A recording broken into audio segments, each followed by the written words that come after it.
Now, funding is definitely a major conversation within the entertainment industry. It builds a successful foundation for a lot of projects by creatives, right? But as important as it is, one of the biggest issues plaguing our industry today is the lack of it. Now, off the back of a successful theatrical run with his film Ajosekbo, acclaimed Nigerian filmmaker Dare Olaitan joins me now, obviously to celebrate this beautiful work, as well as to elaborate on some options that he believes could be beneficial to our movie industry. Dare joins me now on Arise 360. It's great to have you on the show. How do you do? I'm doing very well. Thank you so much for having me. Absolutely, absolutely. So first of all, congratulations on Ajosekbo. Did I say that correctly? Yes, you did. Yes, you did. Thank you so much. It's still shown in Nigerian cinemas, and I would urge people to go out and see it. It's a wonderful movie that talks about a lot of things that are going on in Nigerian families right now, and I think it's an incredible watch. Oh, 1000%. I've heard a lot of stories about it. I mean, I personally haven't had the pleasure of watching, which I intend to do. But one thing that definitely triggered my interest was the premiere. You know, oh my gosh, what am I even talking about? Dare, I can't see your eyes. I would love to. I mean, I would love to connect with you on a deeper level with this conversation. So do you mind doing the honors? Sorry, I missed what you said, sorry? No, I mean, your glasses. I mean, I'm sure people watching would love to see you. Oh, my eyes. Hey, Okay, so that they're sure that I'm not eyes. talking to your twin or your friend. They'll say, I beg you, Joy, is another person that she brought in. I'm blind, so they're medicated. So no, look at me, honey. Like, I'm wearing my glasses. I'm wearing my glasses as well. Anyway, back to the premiere, right? Talk to me about what that experience was like. You know, the fashion, the Owambe wedding vibe. You know, you acted as a producer on this project, correct? Yes, I was a producer on this project, as well as came up with the story along with Kade Kassim, who was the director. The premiere was wonderful. We wanted to make a premiere that kind of gave up a wedding vibe, because the movie is about a wedding. It's about two families that have a wedding, and a lot of hilarious hijinks go on. So we wanted a premiere that could bring that sort of energy and kind of prepare people for what they were going to expect. And I think we did a wonderful job. The premiere was a wonderful party. People had a good time. I could tell. But this is not the only movie to your name. You've also worked on Obaram, I'm correct? Yes, ma'am. Exactly. Thank Now, you. when I worked on a bunch of movies. You have. And when I put all of these together, do you mind if I ask just, do you have any, are you privy to how much money is spent on these projects? For instance, the most recent one being Ajosekbo. Do you know how much money it takes to put together a movie of that standard? I mean, every day the standards of Nollywood are going up, so I cannot divulge exactly the budget, but I know that every day now, to make a movie of Ajosekbo standard, you'll be spending over north of 100 million. So as Nollywood keeps progressing, the budgets keep growing bigger and the productions keep going bigger. We can see this across the industry in all productions, not just Ajosekbo. I think Kunle just came out with some really big films. Before that, Jade came out with some big films. So the industry is progressing, and the budgets will keep to swell, and hopefully the attendances will keep to swell just to keep up.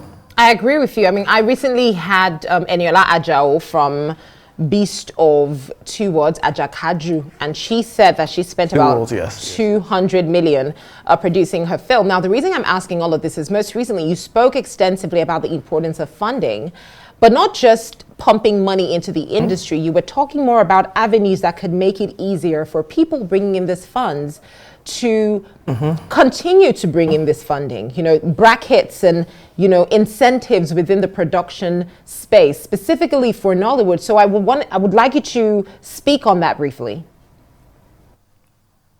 Okay, this is something I actually have some sort of knowledge about. Before I went into filmmaking, I was an economist.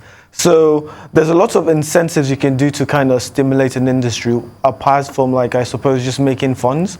And a couple of the things I think I have been, I guess, vocal about have been things such as tax breaks, or what do you call it, or just even tax breaks just for filmmaking, because in our industry we pay a lot of tax for, at the moment, for a very nascent industry. So for instance, if in a lot of countries, like for instance California and New York, the tax is reduced on filmmaking activities, which attracts investment from all over the world.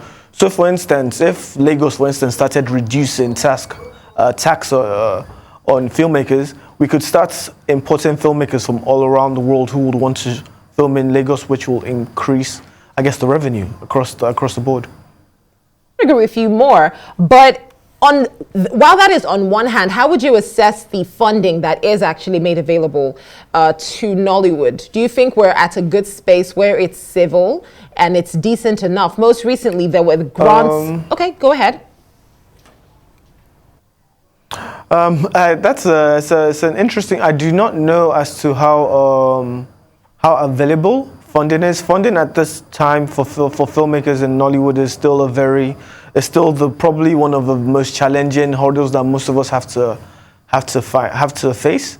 So if there was some sort of, I guess, structured funding ladder, I think it would enable Nollywood to grow farther. Yes. But I mean, there are like little breaks and groups. Like I know there was one that was just giving out to a couple of filmmakers, including Stephanie Coker, Akanani, and there are little breakers here and there that happen. So is it like the information around these grants are not going out there, or people don't know these grants exist? Because the private side is one thing and the government side is another, but there are these grants out there, aren't there? Well, I mean, it's all. It depends on, I suppose, how you see it.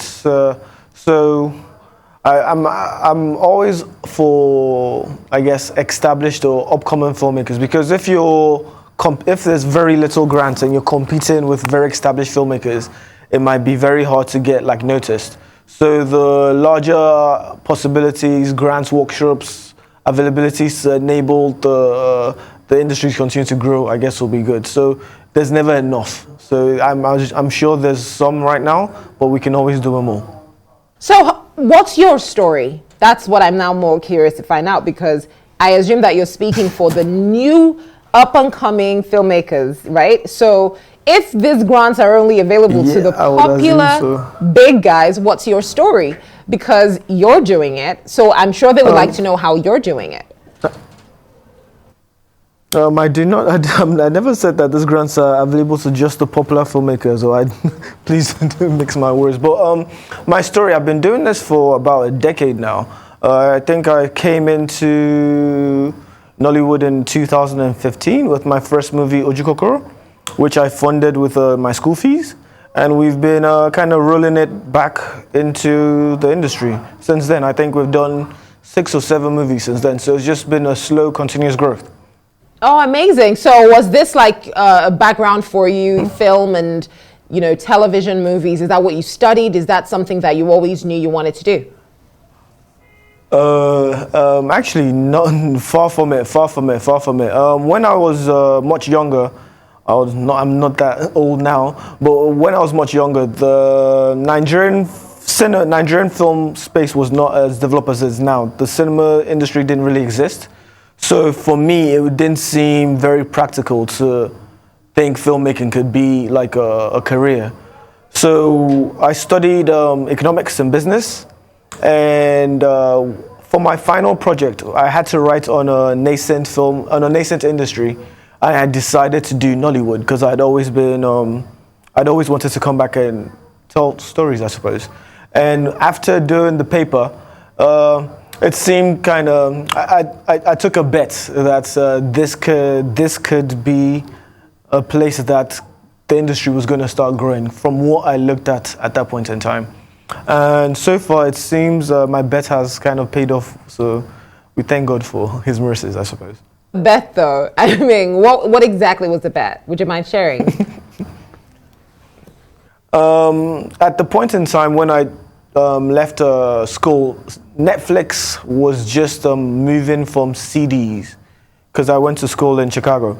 They had just started streaming very slowly, and I quickly assumed that if they started streaming within a decade, they would probably have like most of like the first world and second world movies on there, and probably the GDP of third world countries will keep rising.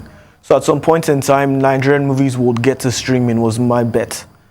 And yeah, so I guess it happened. It did happen. So with regards to your most recent film, are there plans to move it over to streaming at some point in time? I know A Tribe Called Judah just did Amazon It's still Prime. in cinemas. It's still in cinemas. It's still in cinemas. It just opened a week ago.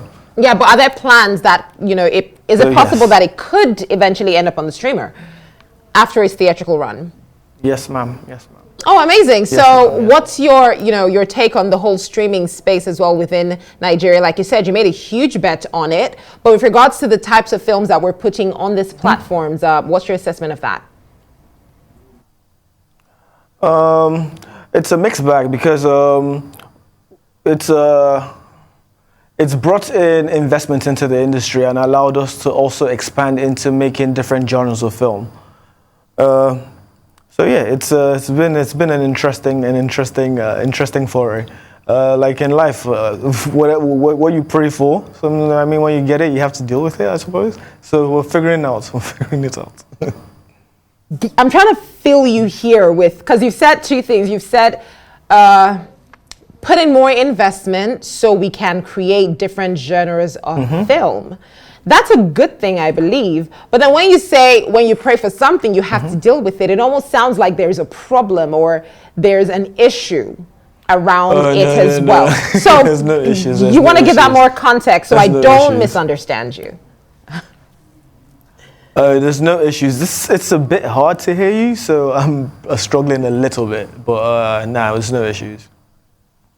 Oh, good to know, Dari. Thank you so much for joining me on the show, though. This was a great conversation. And well done on the work that you did on that film at Joshua. I'm definitely going to take our time to go watch it. Thank you so much for joining me on the show. Thank you so much for having us. Absolutely. And please watch Adeshiko. Absolutely. We are